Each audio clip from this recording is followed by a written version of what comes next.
honored to have Micheál Martin, taoiseach, Ireland. It's a special place, and he's a very special guy. He did it the hard way also. He served, and then he took a little time off, and then he served again. I've heard about that. That happens on occasion.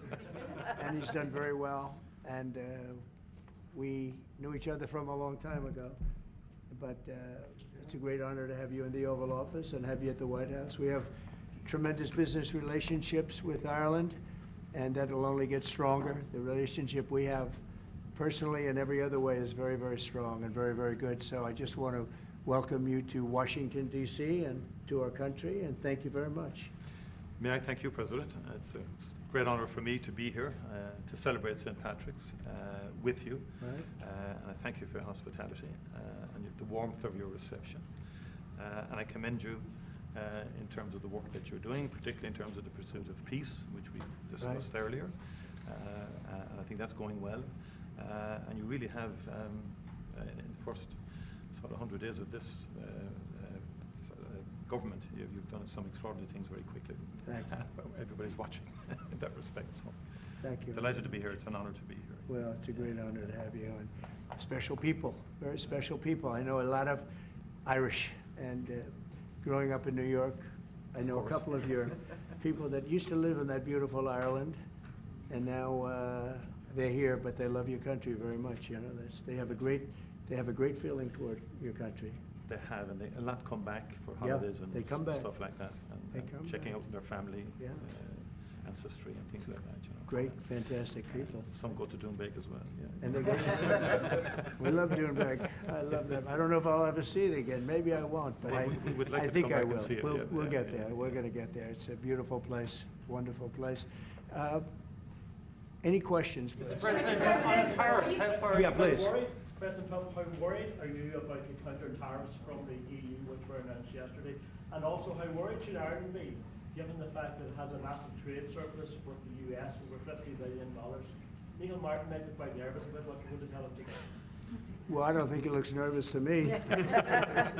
And if he was nervous, he wouldn't show it. No, we do have a massive deficit with Ireland, because Ireland was very smart. They took our pharmaceutical companies away from presidents that didn't know what they were doing. And, you know, it's too bad that happened. It's a tremendous job I give. Look, the Irish are smart. Yes, smart people. And you took our pharmaceutical companies and other companies, but, you know, through taxation and proper taxation, they made it very, very good for companies to move over there. And we had presidents and people that were involved in this that had no idea what they were doing, and they lost big segments of our economy. The European Union treats us very badly. They have for years. I saw that. I had it out with them in my first term. It did well, but we had to solve other problems, and we did. But European Union's been very tough, and it's our turn too. You know, we get a turn at that also, but they have not been fair. They sue our companies and win massive amounts of money. They sued Apple, won $17 billion, and they use that for other reasons, I guess, or to run the European Union. So I'm not knocking it. They're doing what they should be doing, perhaps, for the European Union, but it does create ill will. And as you know, we're going to be doing reciprocal tariffs. So whatever they charge us, we're charging them. Nobody can complain about that. Whatever it is, it doesn't even matter what it is. If they charge us 25 or 20% or 10% or 2% or 200%, then that's what we're charging them. And so I don't know why people get upset about that, because there's nothing more fair than that. And we had a problem with Ontario, and they dropped that when I let them know what we were going to be doing. They dropped it immediately, so I'm glad, because electricity, you shouldn't be playing with electricity. It affects people's lives.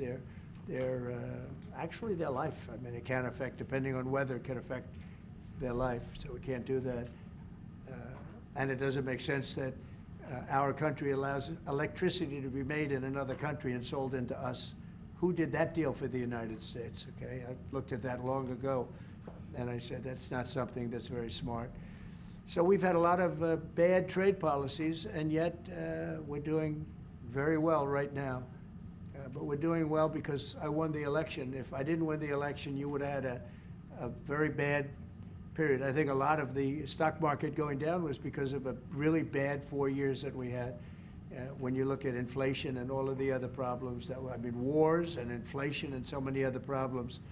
But we're going to have very good years. We're going to have, we had, I don't know if you saw a little thing like the cost of eggs, little to you, but big to people out there, down almost 30% in the last few days. We got it down. We did a lot of things. We have a great Secretary of Agriculture, and we did a lot of things that got the cost of eggs down very substantially. And so many other things. A very big thing that I'm very happy with is oil is down to $65 a barrel. And that's faster than I would have attempted. We put on the gas, we stepped in the gas in order to get oil. And what's happening. So we're getting that down. And when energy comes down, prices are going to be coming down with it. So in a very short period of time, we've done a very good job. And I think that the tariffs that we're talking about, and again, reciprocal. I think that the tariffs, there are some cases where they're a little beyond reciprocal because, you know, we've been abused for a long time as a country. We have been abused really for a long time, and we will be abused no longer. Okay. Are you going to retaliate to the EU retaliation? Education, sir, would you describe for us, is this meeting your vision by cutting about half the workforce? And what responsibility do you feel to the civil servants who have now lost their jobs? Many of them worked at the Department of Education during their first term. Sure, I do. I feel very badly, and but many of them don't work at all. Many of them never showed up to work. Many of them never showed up to work, Kelly, and unfortunately, and that's not good. And when we cut, you know, we go, and that's what I had a number of meetings with a lot of people over the last couple of months. When we cut, we want to cut, but we want to cut the people that aren't working or not doing a good job. We're keeping the best people, and Linda McMahon is a real professional, actually a very sophisticated business person, and she cut a large number, but she kept the best people, and we'll see how it all works out. But our country was run very badly. I mean, whether it was that or contracts that were signed that was so bad, so obviously bad, and I go through them in speeches. I could go through them all day long. I could read for billions and hundreds of billions of dollars. And all of that fat and waste and fraud and abuse is being taken out. But it's incredible what's happened. Now, Department of Education's, maybe more so than any other place, has a lot of people that can be cut. They're, number one, not showing up to work. Number two, they're not doing a good job. And if you take a look at our education process, and if you look at the charts, because they have numerous charts where they do the top 40, we're at number 37, 38, 39, and 40. And recently they hit, during Biden's last few days, they hit last. So they were number 40, and yet we're number 1 in cost per pupil.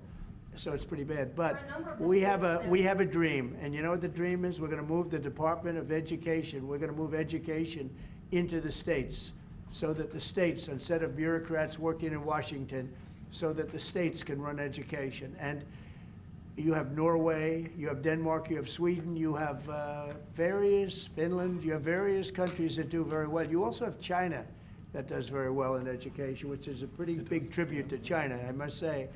1.4 billion, and they're in the top 10, and it's pretty amazing. So we can't blame size anymore. You know, normally you'd blame size. It's too big, how can you do it? But China does it. So we think when you move it back to Iowa and Indiana and all the states that run so well, there's so many, I could name 30, maybe almost 40. Those will be as good as Denmark, those will be as good as Norway, and they'll be as good as any of these. I believe they'll be as good as any. Now then you're gonna have 10 that won't be so great. You're gonna have 5 that will not be good at all, but we'll work with them and we'll get them to be good. But what we wanna do is always school choice, but we're gonna do school choice, and we're doing it. But we want education to be moved back where the states run education, where the parents of the children will be running education, where governors that are doing a very good job will be running education, not run. I drive through the city and I see like so many buildings, Department of Education, Department of big buildings, and by the way, they're empty. Nobody shows up to work. So I think Linda did a very good job. Mr. President, do you have a meeting with Vladimir Putin scheduled or a conversation? What would be your message I to him? won't comment on that, but we had a great success yesterday. We have a full ceasefire. If it kicks in, we have to see. It's up to Russia now. But we've had a good relationship with both parties, actually, and we'll see. We'll be knowing people are going to Russia right now as we speak, and hopefully we can get a ceasefire from Russia. And if we do, I think that would be 80% of the way to getting this horrible bloodbath finished. It's a bloodbath is taking place over there. On average, 2,000 to 3,000 young people a week are being killed in that stupid war that would have never happened if I were president. So we have people going over there, Mr. VP. Do you have anything to say about it? Because you're very much involved. What's going to happen? Well, we've got some conversations that are happening on the phone and in person with some of our representatives over the next couple of days. As the president said, we think that we're in a very good place where the Ukrainians have agreed to a ceasefire, and we're now going to see whether we can get the Russians to agree to a ceasefire too, and we'll certainly have news on that when we find out that news. Are you confident that Vladimir Putin will keep the ceasefire, considering that he's broken them in the past? We haven't spoken to him yet with substance, because we just found out and we just were able to get Ukraine to agree. So we're going to know very soon. I've gotten some positive messages, but a positive message means nothing. This is a very serious situation. This is a situation that could lead to World War III. And Biden should have never let it happen. Incompetence allowed this to happen. This shouldn't have happened. October 7th in the Middle East should have never happened with Israel.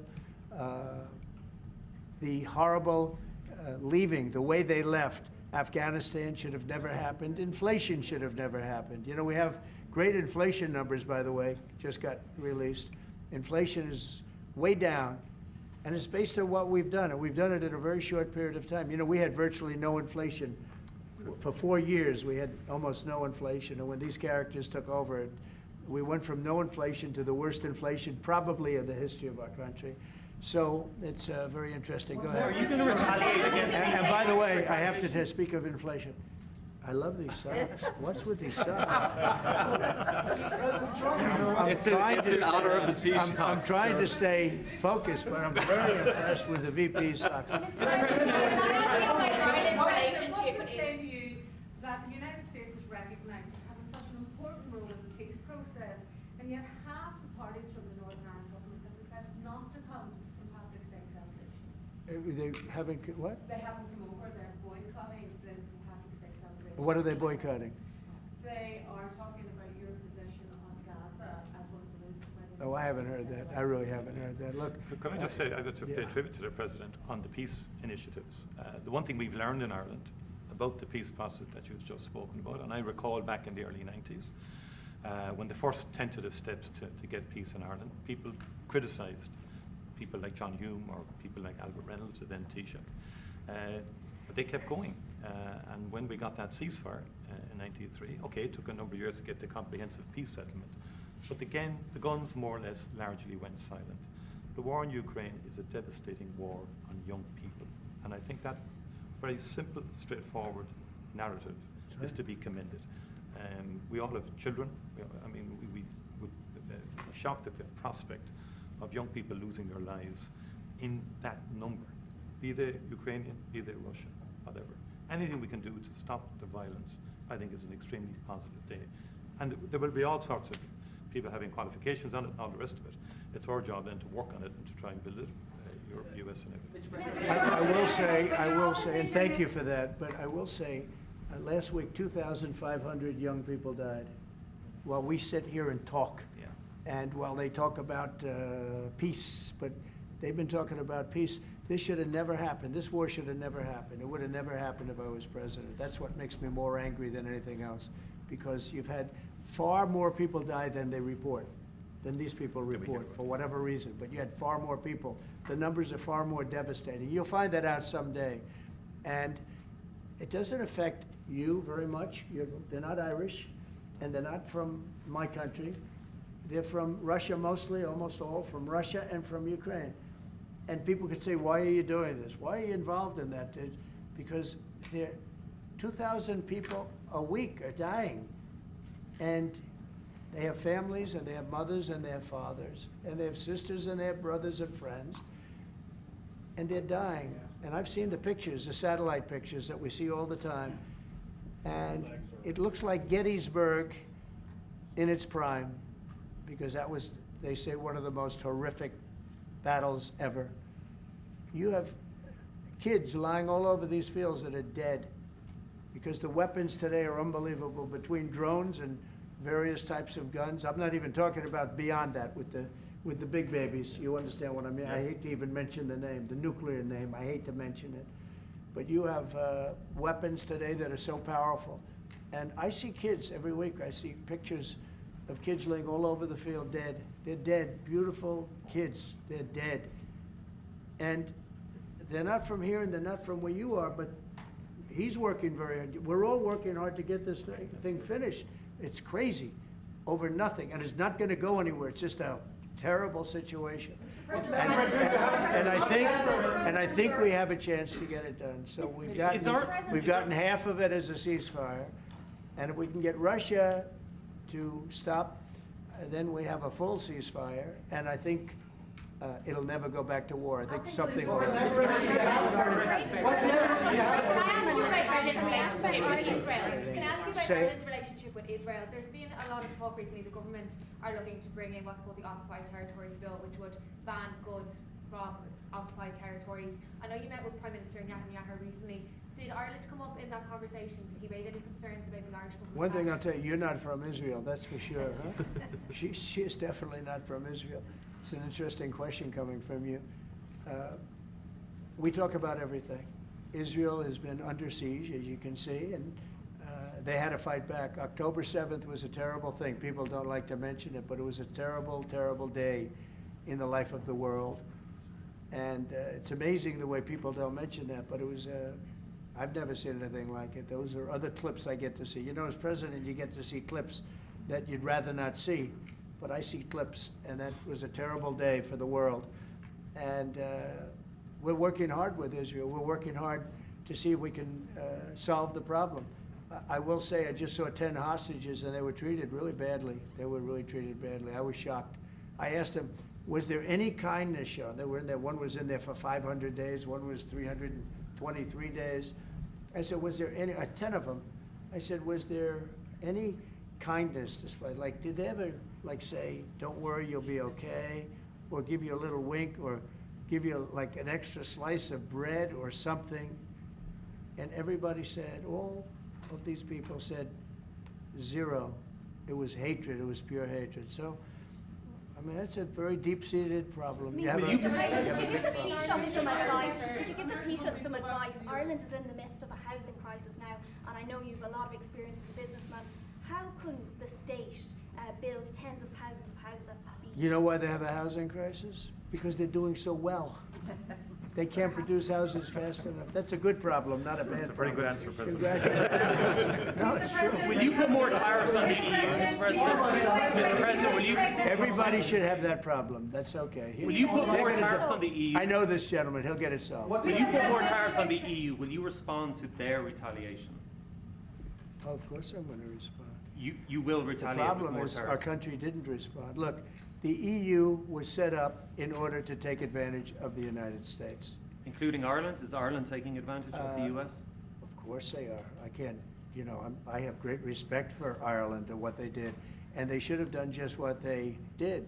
But the United States shouldn't have let it happen. We had stupid leaders. We had leaders that didn't have a clue. Or let's say they weren't business people, but they didn't have a clue what was happening. And all of a sudden, Ireland has, you know, our pharmaceutical companies and other, this beautiful island of 5 million people, has got the entire U.S. pharmaceutical industry in its grasp. And, you know, you mentioned housing and you mentioned other things. I mean, I have property in Ireland, as you know, and I love it. It does great. But I'd like to see the United States not have been so stupid for so many years, not just with Ireland, with everybody. You know, I looked at trade deals. I was telling the group yesterday, I looked at trade deals in term one. It's one of the reasons I decided I had to do this, because somebody had to straighten it out, and I didn't see anybody that was going to. I looked at trade deals that were so bad, I'd actually say, how is it possible that this could have happened? Who would have been so stupid to let these deals happen? For instance, when the pharmaceutical companies started to go to Ireland, I would have said, that's okay if you want to go to Ireland, I think it's great. But if you want to sell anything into the United States, I'm going to put a 200% tariff on you. So you're never going to be able to sell anything into the United States. You know what they would have done? They would have stayed here. So do Are you want planning to this- lower corporate taxes to match? He's so lucky that I wasn't. Are you planning to, So sir, lucky. are you planning to lower corporate taxes to match Ireland? Are you Look, planning to lower corporate taxes to match Ireland? to Well, we ensure are, that we it are is- planning to lower taxes, yeah, if the Democrats behave, but the Democrats have no clue. You saw that the other night during the speech. 2 young women were slaughtered by illegal aliens. 1 young man has very serious cancer and many other problems. We look at the people up there, they all had difficulty, very serious difficulty. But when we're talking about 2 young girls, beautiful young girls, Lake and Riley, you know the whole story. That evening was a disaster for the Democrats, in my opinion. And I would mention, and I'd see 2 mothers that were inconsolable as they stood, crying. Their daughters have been absolutely just destroyed, killed, viciously killed. And the young man who loves the police departments, he had cancer and has cancer, very bad cancer. There wasn't from people sitting there, Democrats, there wasn't a hand clap. Nobody stood. They were just stone-faced. These people are sick. There's something wrong with them. There was no standing for anybody. The only thing they liked is when they heard about the death taking place with Ukraine. They were happy about that. They were happy about that. Pocahontas was very happy. She's the one that was slapped. That's why I looked at her. I said, oh, it's Pocahontas. These people are sick. They don't know what's happening in the real world. The Democrats have to get their act together.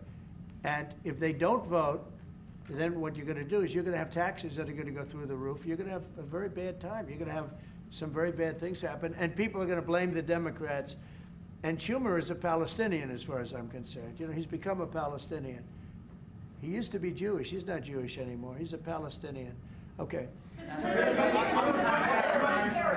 tariffs, there's been a lot of on and off, some inconsistency. There's no inconsistency, only with NBC, which is one of the worst networks on television, by the way. Let me just tell you the inconsistency.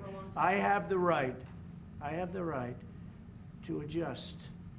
And I was called by the automakers, as an example, General Motors, Ford, etc., the big 3, the big 4, and they asked me to do them a favor. Could I delay it for a period of 4 weeks so that they're not driven into a little bit of a disaster for them? They actually love what I'm doing, but they had a problem. And I'm not like a block that just, I won't delay. It's called flexibility. It's not called inconsistency. It's called flexibility. And I think you want me to be flexible too. Is flexibility going to be your ongoing view towards? Sure, I'll always have flexibility, but there will be very little flexibility once we start. April 2nd is going to be a very big day for the United States of America. The United States of America is going to take back a lot of what was stolen from it by other countries and by, frankly, incompetent U.S. leadership, grossly incompetent. I gave you an example of Ireland. I would have never let that happen. Impossible for that to have happened. But we're going to take back our wealth, and we're going to take back a lot of the companies that left are coming back. If you haven't read, we have the biggest computer chip company ever, has virtually all of the market. I didn't call them, they called me. And they called for 2 reasons. Number one, we had a great election of somebody that they want running the country. And we won in a big mandate. We won every swing state. We won by millions of votes. We won by 2,750 districts to 500. Think of that, 2,750 districts to 500. That's why the map, when you looked at it, was entirely red, meaning Republican. Not meaning communist. Meaning so anyway, look, this country needed somebody to defend it. It's this big, beautiful place that was being ripped off by illegal immigrants coming in from prisons, coming in from mental institutions, gang members, gang leaders, drug dealers, pouring into our country with the open borders. I am so angry at the last 4 years at what they've done to our country, what they've done to this country between inflation, but maybe the most that bothers me is that they would allow millions of people to come into our country that are stone cold murderers, killers, drug dealers, the worst gang members, the worst people allowed into our country, and we're now getting them out. We're going to get them out. We're getting them out. I want to thank Tom Homan, by the way. He's doing a great job. And I want to thank Christy Noem, who's doing a fantastic job. This is a job that's so unnecessary. This should have never happened. This should have never happened. So we're bringing back our country in many ways, not only financially, and financially we'll be stronger than ever before. I think the markets are going to soar when they see what's happening. I'll tell you what, I'm called every day by numerous big companies. I spoke at the Business Roundtable yesterday. They had the largest attendance they've ever had. And these are only the CEOs and chairmen, but mostly the people that run, the boss, the people that run the top 150 companies. 150 people showed up. Every single company showed up. First time it ever happened. It's been around a long time. The biggest business leaders. We had a great discussion, went really well. And I want to tell you, there's tremendous optimism out there about our country in terms of regulations being cut, in terms of taxes being cut. And it would be great if the Democrats would do what's right. It would be great if the Democrats would do what's right for our country for a change, because they really are there. They've lost their way. They've lost their way. They think that people pouring into our country from prisons, jails, murders. We have 11,088 murderers that were allowed into, people that murdered people, half of which murdered more than one person in our country. We're getting them the hell out. But who would allow this to happen? Who would allow men to play in women's sports? And they're still fighting it. They're still, it's got to be a 95% issue. But they're on television this morning. I see this person, a Democrat, say, we should have the right. No. Men should not be, they're hurting women. They're hurting women very badly. They're hurting women. And they should not, and they're also demeaning women. But who would want these things? And everything's transgender. Everybody transgender. That's all you hear about. Now, that's why we won the election in record numbers. But very importantly, now it is what it is. The Democrats should get with us and come up with good tax policy so that Ireland and other countries can't take our businesses away from us. And he understands exactly. You guys did the right thing. I'm not upset with you. I think I respect what you've done. You've done a great job. But our people did a very bad job.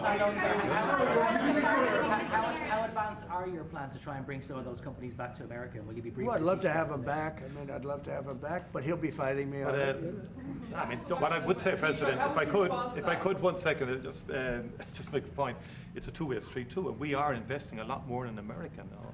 And people may not realize, but Ryanair, one of our biggest airlines, for example. I'll trade. AirCap.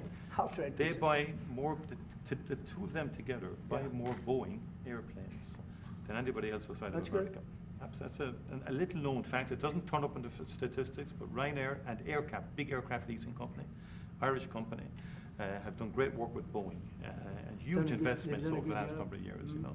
So, and there's a lot of Irish companies here now, about 700 odd Irish companies based in America. Glanbia, Smurford, Rock, I was saying to you this morning, Vice President, a lot of them creating thousands of jobs in America.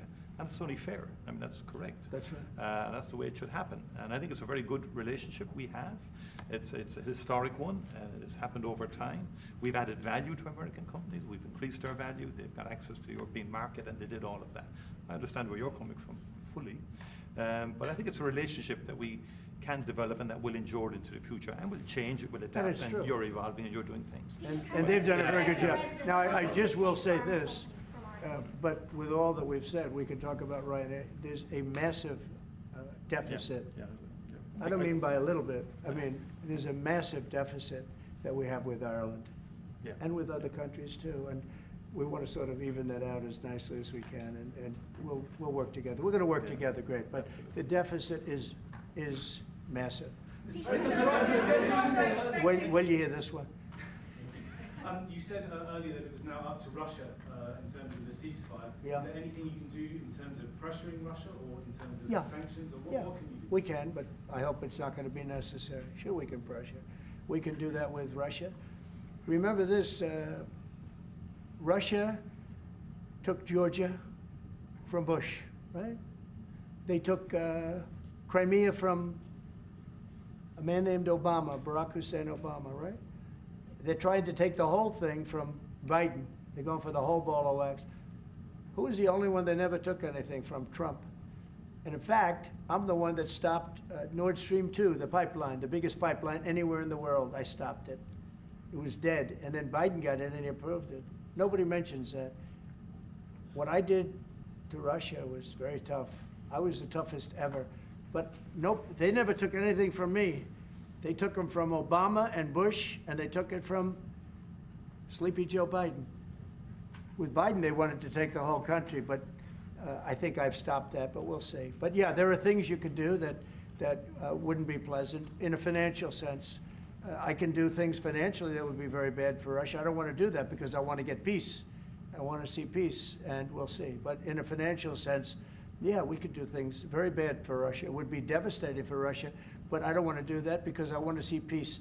And we're getting close to maybe getting something done. We've got Ukraine done, and as you know, I've always said that Ukraine might have been the more difficult party. You were here a week ago when some interesting things happened. I had somebody that didn't seem to want peace. Now he's agreed to peace. So we'll see what happens. Brian? Yes, thanks. Thank you. First, we'll congratulate you on your lower inflation core rates. Thank you. Gas prices going down, airline prices going down. This is for the Irish gentleman here, if I can see him real quickly. Welcome, United States. You look great. Thank you. Nice suit. It's now you feel good. He knows. What's coming next? Ran on MAGA, Sorry? Make America Great Again. If you could run on MEGA, Make Ireland Great Again, what would your #1 issue be for people in Ireland right now to make your country stronger? And I've got a 2-part question to that as well. Yeah. The #1 issue in Ireland is housing, to be honest, and I think it was correctly pointed out. We've got to build more houses. We've got to build them faster to give the young people of Ireland an opportunity to afford to buy a house or to afford to rent a house.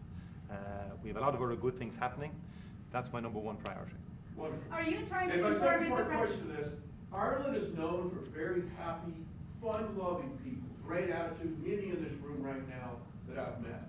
Why in the world would you let Rosie O'Donnell move to Ireland? I think she's going to lower your happiness level. That's true. Thank you. I like that question. Mr. Do you know you have Rosie O'Donnell? Commissioner, Do you know who she is? Do you know who she is? Yeah. I'm joking. You're better off not. You're better off not knowing. Prime Minister, are you expecting to inform the President your views on Gaza, considering that you have diametrically opposed positions on the state of Palestine? Your country is one of 3 in Europe that recognizes the state of Palestine. Are you expecting to discuss this with the President? Are you expecting to inform him? I don't have to inform the President. He's very well clued into the whole situation. We shared the President's, again, unrelenting focus on peace. And he's envoying, the President himself, as soon as he came into office, went to get a ceasefire. We've been calling for a ceasefire for a long time. We want to consolidate the peace. That is our fundamental aim. We want the hostages out. I've been saying it from day one. It's a horrific thing to do to take someone as a hostage. And I went to Kibbutz Be'eri after October the 7th in solidarity with Israel, and that gets forgotten. And I went a week or 2 afterwards. I saw the kibbutz. It was a shocking thing to see, even though it was a week or 2 after the horror. It was a village. You could see life going on prior to the attack. It was something that will not leave me. And I've been interested in the Middle East for a long, long time. It's complex, and it's all of that. But we do desperately need the hostages out, all of them. It's far too long. Let me finish. And then we need a ceasefire. We need to consolidate that. We need a surge of humanitarian aid into Gaza. Because again, there's too many children and too many people starving and so on. Just too many. And it's that humanitarian impulse is what motivates the Irish in respect of its views. And I've always been of the view, it's been our view that a two-state solution would be ideal. It's become much more challenging and difficult as time has moved on. But that has always been our position. But it's genuinely to have people, because we've gone through this. We discussed this prior to you coming in. We've been through some of this. People hating each other, terrible acts of violence carried out on each other. We came through it. It's our earnest hope that Arab and Jewish people can live side by side. And I've met with people, parents of children who were killed on both sides, called Parent Circle in Israel, and they work to try and bring people together. It's difficult work. What about the president's plans to expel Palestinians out of Gaza? Are you discussing that with him and giving him your... Nobody's expelling any Palestinians. I don't know. Who are you with? I'm with Voice of America, sir. Oh, no wonder. Okay, Voice of Taoiseach, how he feels about the president just saying that he would like to take back US companies, pharma companies based in Ireland. Well, I think the pharmaceutical companies in Ireland are doing very well, as the President has outlined. Again, I think it's about that two-way partnership. I understand fully where the President is coming from. I think there's actually room, now we can discuss all this, I think there's room for those companies to grow in America, and many of them, by the way, have already announced fairly significant manufacturing investments now. It's true, just recently. Like people like Eli Lilly, for example, who have been a long-standing presence in Ireland since the 1970s. I spoke to the CEO recently. He's great. Great guy. And he's announced, I think, about a $50 billion investment in America. New plants. But there's big investment, they've had big investment in Ireland. Ireland has served them well too, The workforce is very strong. It's an educated workforce. They delivered well. During COVID-19, a number of CEOs said to me, a lot of the plants in Ireland were the only plants that never closed for a single day during COVID. Not a single day. Productivity is good and so on like that. But look, there'll be swings around. Mr. President, thank you so much. You spoke to Vladimir Putin for quite a while on the phone. So I want to know your assessment. When you take this deal to him now, how do you assess the chances of Putin? I have no assessment, and I don't go by chances. I think it makes sense for Russia. A lot of downside for Russia, too. And we have a very complex situation solved on one side, pretty much solved. We've also discussed land and other things that go with it. We're not just doing it and saying ceasefire. We don't know what's happening. We know the areas of land we're talking about, whether it's pulled back or not pulled back. We've discussed a lot of the details of what has to go because we don't want to be wasting time. We don't want to be wasting time while people are dying. I mean, as we're sitting here, you probably had 2 people die on that very open field. It's dead flat. It's great farmland, and it's dead flat. There's no protection. The only thing that stops a bullet is a human body. And these are bodies that are young people, and they're stopping a lot of bullets because a lot of bullets are flying across those level fields. Dead flat, no protection whatsoever. It is a disaster. And so I hope he's going to have a ceasefire. You are using the American leverage to get a lot of political issues. Well, I don't want to get into that, but if I had to, I'm the only one that's dealt with them successfully. Everyone else, I went through it. Bush didn't deal with them successfully, dealt with them terribly, got ripped off. And Obama was a disaster. They have with Obama, he gave them sheets, and I gave them anti-tank missiles. You know that, right? It's called Javelin. You know the Javelin? I'm the one that gave them the Javelins. People don't say that. And then they say, oh, Trump has a great relationship with Russia. I'm the one that gave him the Javelins. Obama gave him sheets. That's an expression. He gave sheets, I gave javelins. So, Mr. President, how worried should the undocumented Irish be about your administration that you don't round them up and send them home again? Oh, I think the Irish love Trump. We won the Irish with a tremendous amount of vote. I want to thank you very much. We won in the 80s with Irish. I got the Irish vote. I think I have it locked up pretty good unless I did something very stupid, like drained your company, your wonderful place of all of its companies. If I drained Ireland of all of the companies, maybe I'd lose the Irish vote. I don't know. But right now, no. I love it. I've been there many times, as you know. Yes. and we don't want to do anything to hurt Ireland. We want to, but we do want fairness, and he understands that. On the markets, you No, no, that's enough, Kelly. Thank you. President, was there anything that the Taoiseach could say to you today that would dissuade you from going ahead with I can't hear. Mr. President, it's Irish American Appreciation Month, you've made it there. Who's your favourite Irish person? Oh, there's so many. Are you kidding me? Well, I do happen to like your fighter. He's got the best tattoos I've ever seen. I don't know if I'm a big, but that. Is it Conor McGregor? Connor. Boy, you have. Well, Connor's great, right? You know, talking about Connor, but you have a lot of great Irish fighters, actually. Great fighters. I don't know what that is, but Ireland's always had a lot of good fighters. You know why? Because they're tough people.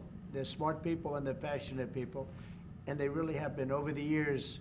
So many. I think your father was a great fighter, right? He was, you did, wow. right. And yet, look at you. You're so smooth and so. He was a very good defensive boxer. He could weave.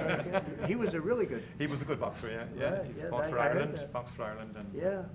boxed That some means very you good guys. genetically, I'm not going to mess around. Do you follow any Irish golfers? Okay, let's a couple of more from somebody that didn't ask a question. Yeah, please go ahead. Mr. President, should Apple go back to the US from Ireland? Who? Apple? Oh, Apple's been treated very badly. Look, Apple had tremendously bad luck. I thought they had a very good lawsuit, but they lost we fought with them. $16 billion. $16 billion, and they're after a lot of our American companies. See, that's what's unfair. It's the European Union. I'm not blaming you. I'm blaming the European Union. The European Union's gone after our companies, and Apple's a great company, and they have to give $16, $17 billion on a lawsuit that I didn't think was a good lawsuit. No, that's not good. No, the European, we have a problem with the European Union. They don't take our farm products. They don't take our cars. We take millions of cars, BMWs and Mercedes-Benz and Volkswagens and everything. We take millions of cars. I said to Angela Merkel at the time, I said, Angela, how many Chevrolets do we have in the middle of Munich? Why, none. I said, you're right, we have none. That's the way it is, we have none. No, I'm not happy with the European Union, I want to tell you. And, Will you put tariffs and on we're going to cars? win that. We're going to win that financial battle. It's a Tariffs financial on battle. European cars, Mr. President? Tariffs on European cars, is that something you're going to consider? Oh, absolutely, I will do that, yeah. Mr. President, Think of it, they have millions of cars coming in, millions and millions of cars. One of probably the largest. Japan's very big too. But, and they don't accept our cars. We make great cars. They don't have our cars, but we have their cars. They don't have our farm products. We have the greatest farmers in the world. They don't accept our farm products, and we accept theirs. So, you know, things are going to change unless they do what they have to do. And they know what they have to do. This is not going to be a tough battle. In my opinion, not going to be tough. Just like when Ontario charged us, everybody said, oh, they just charged. I said, this will be won in 1 hour. And they announced what we were going to do, and they withdrew their little threat. And what they don't say in Canada is that 270%, have you ever heard that? We have tariffs on dairy products from Canada of 270%, going up to 400%. You never hear that. Canada's absolutely one of the worst. And we, when I say worst in terms of charging tariffs. Their dairy products, they charge our farmers 240, 250, 270, and 400%, okay? Think of that for dairy product. And we charge them like peanuts. You know why? Because we've been improperly run for so many years. I had that all settled in my first term. But then, of course, Biden, you know, he let everything go to hell. One of the things we did is we took from China hundreds of billions of dollars, and I have great respect for President Xi. But he understood that. He understood it was a one-way street, and you can't have a one-way street. Okay? One more question. Can you say which countries you might target in your next travel ban? Say it. Can you say which countries you might target in your next travel ban? Wouldn't that be a stupid thing for me to say? I said, which countries am I going to target for the next travel ban? As part of the, Can you believe somebody would ask that question? as part of the Tariffs specifically you're going to put on Ireland? Well, we're going to talk. We're going to be talking really to the European Union. You know, I will tell you this one little, we'll end it with this. So I have a property, a big property in Ireland that you know well. It's one of the most highly rated hotels in all of Europe. It's beautiful. Doonbeg. It's a beautiful 600 acres on the ocean, and everybody knows it. And we have a beautiful hotel. And I was going to do a project there, a big expansion of the place. This was when I was a civilian, before the presidency, before I even thought about the presidency. But I was going to do a really beautiful expansion of because it does very well. And I got the approvals from Ireland so quickly. They were so professional. They wanted it. You know, it's economic development, it's jobs, it's construction jobs, a big expansion, beautiful expansion. But I was told something that bothered me. They said, sir, you also have to get approved by the European Union. I said, why do I have to go to the European Union to expand a hotel that's in Ireland? They said, well, that's the way it is. I say, well, shouldn't that go fast? They said, no, it'll take at least 7 years. You gave me the approval in about 4 weeks. It was a beautiful, professional. If you took 4 years, you wouldn't have done a better job. You know, everything was done environmentally, everything. There's no reason to take very long. I had everything from Ireland in 4 weeks. And then I hired somebody. He said the process will be from 5 to 7 years. And I said, oh, really? And then I found out that they weren't playing games. Now think about how bad that is for your country. So that was my first experience with the European Union. And I dropped the project. I just said, I'm not going to do that. I'm not going to go 7 years to expand something. But I have to, I'll hand it to Ireland. You were so professional, so good. But I don't know why. European Union had to approve it. And with them, it was deal. And that's the European Union. So it was a very bad experience I had. Just say, President, you have the distinction of being, I think, the only president that has physically invested in Ireland. That's through good. your Doonbeg. And it's been a good investment. And I mean, for anybody, you should go there. It's just stunning. I love this. No, I mean, even if you don't play golf, I mean, beautiful. it is a stunning landscape. Yeah. Your people have restored it very well, and our people are going to continue to work with you on that piece to do it all sort of effectively and so on like that. They've had a great relationship. But it is and the local people. My local councillor, Rita McInerney, texted me last week to say, tell President Trump to thank his family for the way they've worked with the local community and for the work that they've done.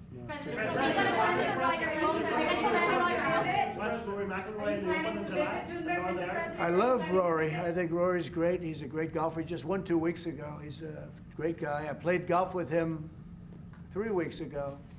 And he's really a fantastic player. He's in good form, too. When he played with me, he played very well, I can tell you. No, Rory certainly is one of the favorites. He's always going to be one of them. He's a very talented guy. He's a very good person, too. Are you planning to visit Doonbeg, Mr. President? I will. I'll get there sometime. I hope soon. In fact, if we meet, we'll meet at Doonbeg. Okay, I would love it. But I hope to be able to get there. Mr. President, does America have a future in NATO? What's it? Does America have a future in NATO? Well, NATO has to treat us fairly. If they pay their bills and if they do what they're supposed to do. When I first got involved with NATO, as you know, they weren't paying their bills. There were 28 countries, and most of them weren't paying. And I got them to pay. And they paid billions and billions of dollars. I made a certain statement that I'm not going to be involved with NATO unless you're going to pay your bills. And I was asked a question. If we don't pay, are you going to help us? I said, no, if you don't pay, you're saying you're delinquent, a real estate term. You're delinquent. You're not paying your rent. You're not paying your bills.